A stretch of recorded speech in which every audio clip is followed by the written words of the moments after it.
So I just want to immediately apologise for the sound because I forgot my adapter for the microphone. But so basically, I wanted to do a short video just to cover what I did with and how I changed the subframe mounts on a 108. Probably the same as 109, I guess. This is a 280 SE, has the M130 980 engine in it. It's a South African car, really basic.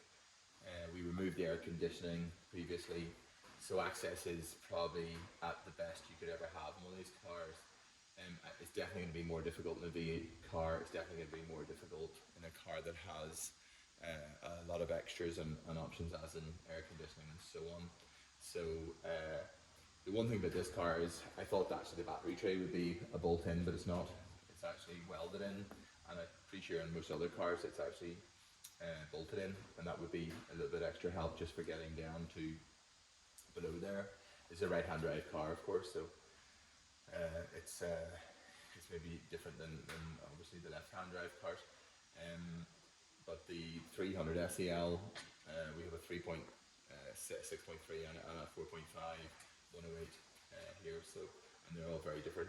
But the thing is that the reason why I wanted to look at doing the subframe mounts and make a video was mostly because I did have a look on YouTube, and there's a couple of videos.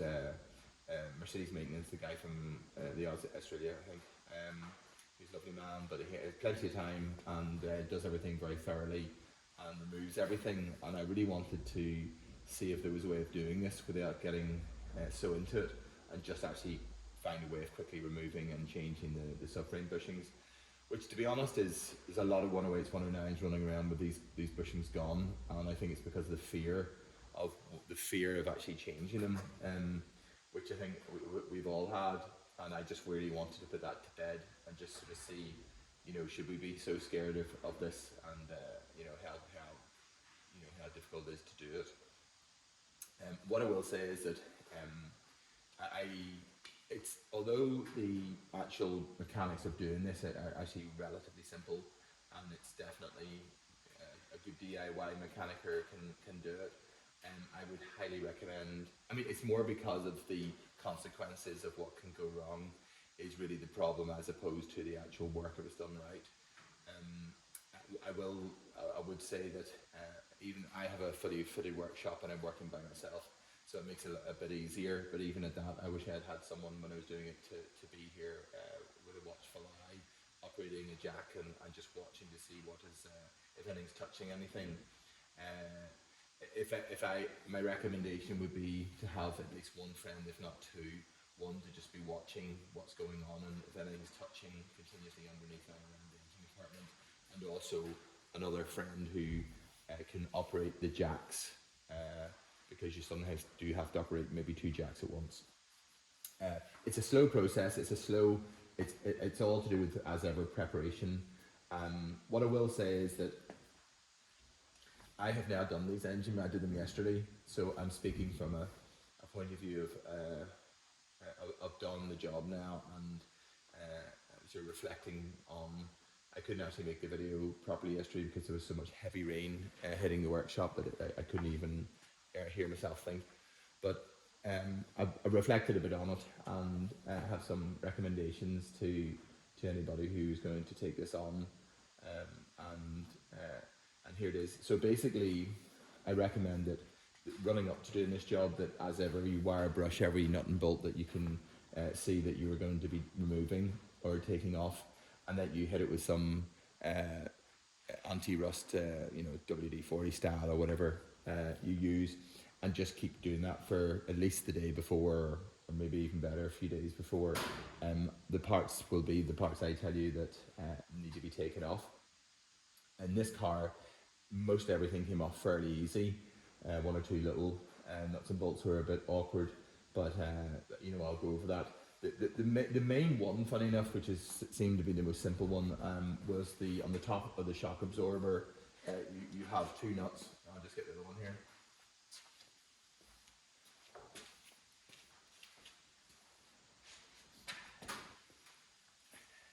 So you have these two nuts here, And the top one comes off really easy, and then you have this one at the bottom.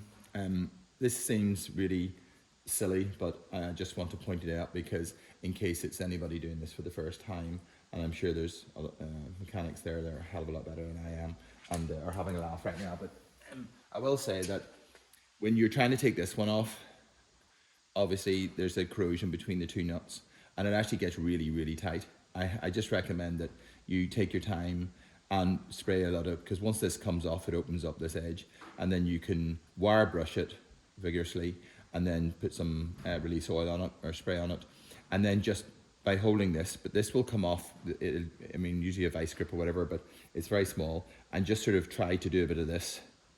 It will open up, and then all of a sudden it will get super tight. Now, sometimes in the past, people will keep going, and then it just gets into a mush. You're gonna have to cut the nut off, and then you've ruined the thread on this. I just recommend that you just take your time and go back and forth, back and forth, back and forth, back and forth, cleaning it back and forth. And then you can underneath grab this with, I used a pair of pliers that you use for taking water hoses off, and I clamped it, held it really tight, and it was much better than holding this, and without damaging it, as you can see, and the same on the other side, and then just kept doing it.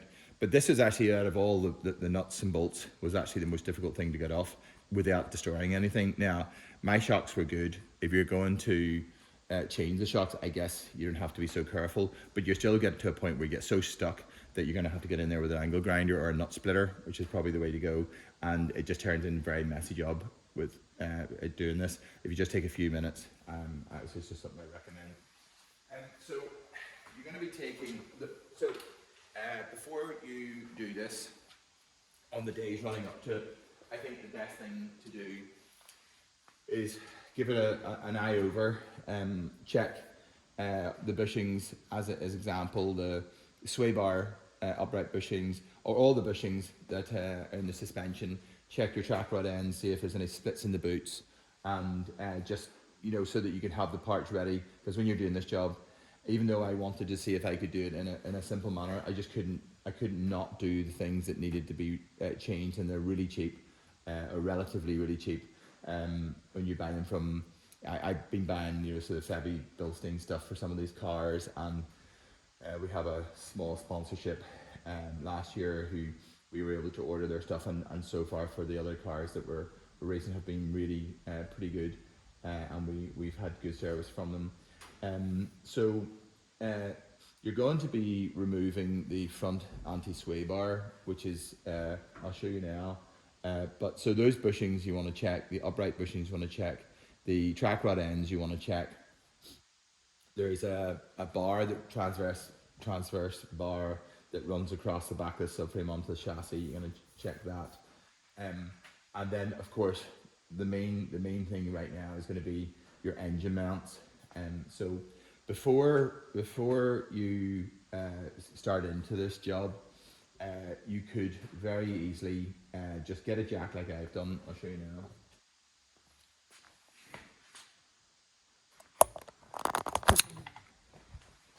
So I just got a jack, as you can see, just holding this up, the engine up at the minute, because I'm changing the engine mounts. Anyway, just waiting for them to come in.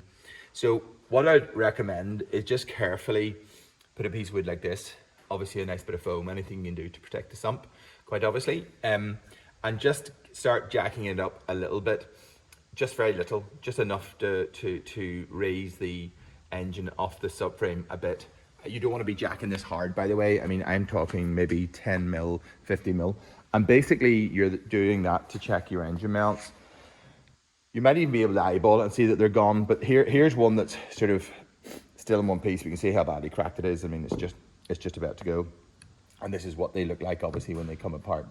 So that sort of gives you an idea what you're looking for. I mean, you could probably eyeball it and see that that's sitting like that, and it's maybe under this. It sits under this mount, which is cast alloy. I just take this off because it was easy just to take it off from, and then pull the whole thing off that way.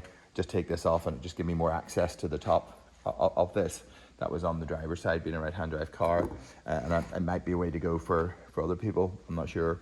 So when you jack it up, you'll be able to clearly see that the if the engine mounts are okay. At that stage, I would think about buying a set of engine mounts. Also, when you're changing these subframe mounts,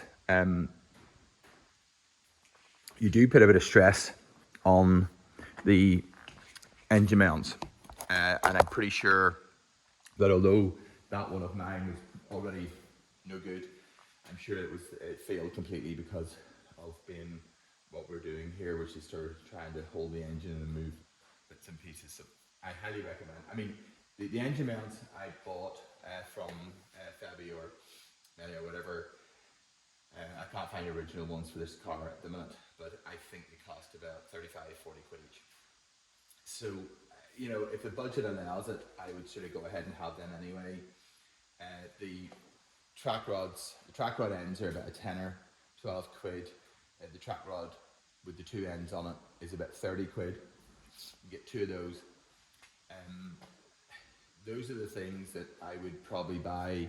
If my sway bar bushings, all the sway bar bushings and those little trilling leaf springs that are there onto the subframe were all perfect on mine. But again, you know, that's something you could probably look at buying. You could do it at another time if need be, but because they're actually very easy to get to, the access is really easy. But in my case, I noticed that one of the track rod ends had a split in it, so I'm just changing them anyway. I mean, it doesn't make sense, so I just, you know, this track rod here, I just ordered a new one. I mean, they're 28 quid for the whole thing from Febby. So basically, you have here now. This is what you're going to have to do. So what you'll do is to do the job, you're going to be jacking up the car on the two jacking points at the front, and then put axle stands in there so the front of the car is slightly off the ground. This is going to just enough to release the tires off the ground, obviously, and this is going to leave the subframe, which these are new subframe mounts in here but not bolted in, and this is really similar to the size basically of what you see, which is actually quite scary when you actually see how far down this actually is the subframes from the chassis, but it is sitting on the shock absorbers. So this gives you a bit of an idea of what you're looking at. There's no way that you can undo these mounts and fit them through this gap. The guy from Mercedes Maintenance said 4 inches and 3/8 from here to here. Well, actually in the front, but similar 3/8 from 4 and 3/8 inches from here to here. I managed to put them in around 4 inches of a gap. You're just basically wasting your time if you think you're going to do it in a smaller space. I did try many different methods, excuse me, and it didn't happen. So you're going to be undoing this track rod end. You're going to be undoing the sway bar. I just took this one out off the front. I'll talk. There's a reason why you take it off the front, so just do it. Take my word for it. Those two bolts. I took this bolt out of here. This is now sort of back in place, so it sort of got itself back in there. But I just removed the sway bar out of there altogether, and these, just make sure that these are released, which they will be once you take the sway bar off. They'll probably just drop out. I guess they will. And on this side, you'll be just obviously the shock absorber. There's 2 13 nuts at the bottom of it. Just make sure they're all nicely.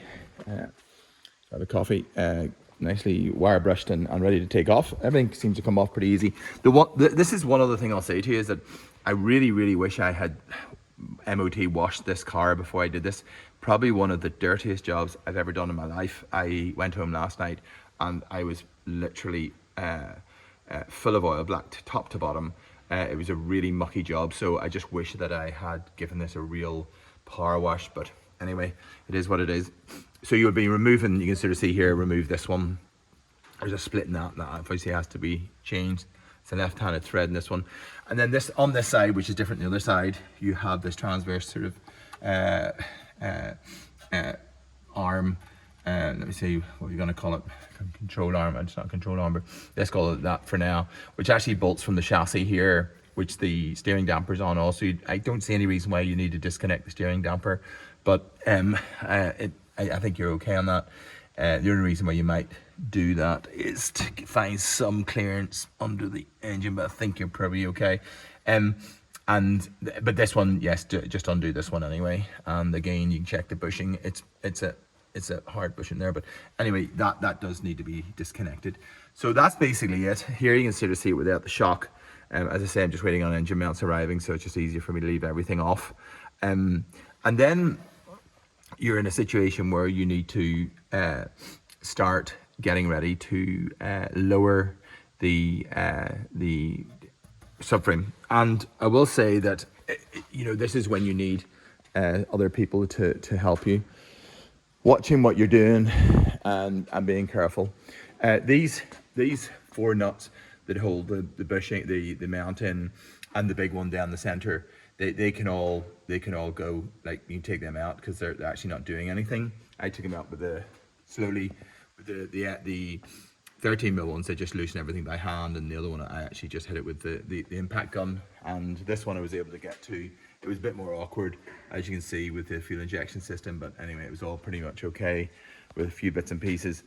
And basically, they're going to be just sitting loose. They're not going to be.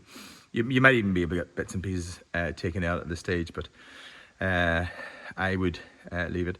So with the engine on the sump jack like this, and with the car with the axle stands at the front jacking points, okay, you need another jack to go under the subframe.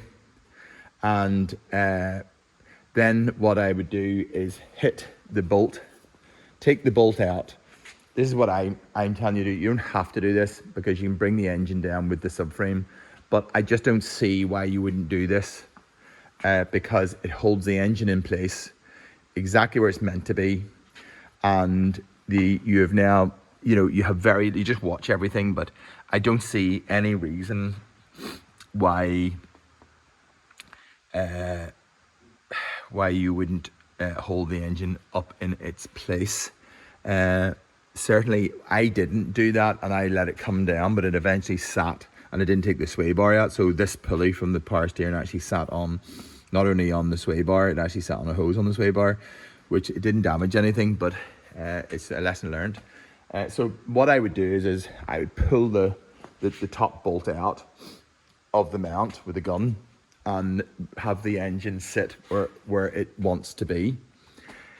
And then what I do is I'd lower the subframe down, which should start coming down. I mean, you could do one side at a time, so you could keep like one shock in one side, and then, which is what I did, keep one shock in and connected, and then do this side, and then lower it down. And what you'll find is that you'll get it down to a stage where this gap, these pieces, the old pieces, will just come out, and then what you're going to need to do is between here and here is carefully with a piece of wood and maybe a bit of a crowbar or whatever, is just wedge a piece of wood in here that just gives you enough space here to get this in. Now, the way I've said to do it is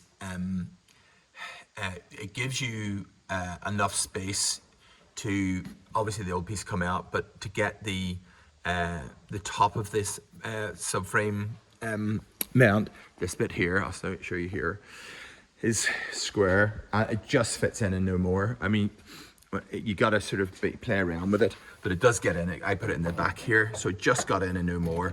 And then once that goes in, you're actually left with this bit, which is actually bigger than that bit, but it's sort of rubbery. So you get it to there, and it just sort of sits on there, and I just give this edge a little tap, and it just went in. It wasn't a heavy hammering, it was just a little tap, and it did go in, and then it all sat in. And then that's basically, I just pushed it up in and put a few bolts in it, and got it sort of all back into place. But that was it. And then now, obviously if you're doing engine mounts, which I'm doing at this stage when I have everything stripped out of here. Actually, I did, you know, probably better before you even put these mounts in, and your shock absorbers are out, you have a lot more space, so you know you may as well just do them then. The good thing is that when you have the subframe lowered and the engine sitting up, that there's a few bolts on this one anyway, where there's two Allen cap screws that hold the top of the engine mount on. And to be honest, it really helped me. It meant I didn't have to take off the fuel filter system on this car. I managed to get to open up enough space for me to get the Allen key in there. And that was basically it. There's a bolt that sort of fits down in here and you just can't get to it. But with the subframe lowered and with the engine sort of still sitting in place, it was perfect. And that's basically it. I'm just sort of building this all back together now. Once I get the parts have arrived, the engine mounts, I'll just put them in and bolt it all together. Everything came off pretty easy, and I mean basically that's it. I didn't seem to, the problems I had is because I didn't disconnect the sway bar at the front, that pulley did hit, but then I had the engine still connected to the subframe, which I've covered that now, that you should maybe keep that off the subframe with undoing those two bolts. Obviously you just need to be careful watching the exhaust, watching everything, watching pipes and hoses and stuff. And the real main thing is that you know, if you feel like it, I mean, I wire brushed all this stuff here because we're probably going to change a few things coming up, and these pipes are really good, and I've been, you know, cleaning it and blasting it. This is all in pretty good condition, being changed recently. That, you know, it might be worth, if you're concerned about, you know, this dropping down, these hoses, you got to be really careful when you're letting the subframe down just how tight these get. I will say that in this case, that this hose was actually at its limit of stretch. I mean, obviously it was still a bit in it when I dropped it down to get this in. So to make this gap big enough, this hose was literally, you know, at its limit of what I would feel was okay for it. You really need to be careful on that. It might be just worth just taking it off, but you will have to re-bleed your brakes. That is obviously something you can think about, but you'd be undoing it up there and then just removing it. If you're a bit nervous with that, I definitely remove it. But I was very, very careful, as I say, and I was literally on the limit of that. But that's basically it. I think that I've covered most everything that I can on this for you. If there's any questions that you guys would have, obviously really happy to try to answer. I mean, I'm not saying I'm an absolute expert, but that's basically where I got to with it. I would love to have been able to say, yeah, you just drop it down, and when you first look at it, you think you probably put the mounts in without undoing anything, but it just doesn't work. So it's a bit of a strip and match, but once you know if you follow what I said to take off, then you'll be fine.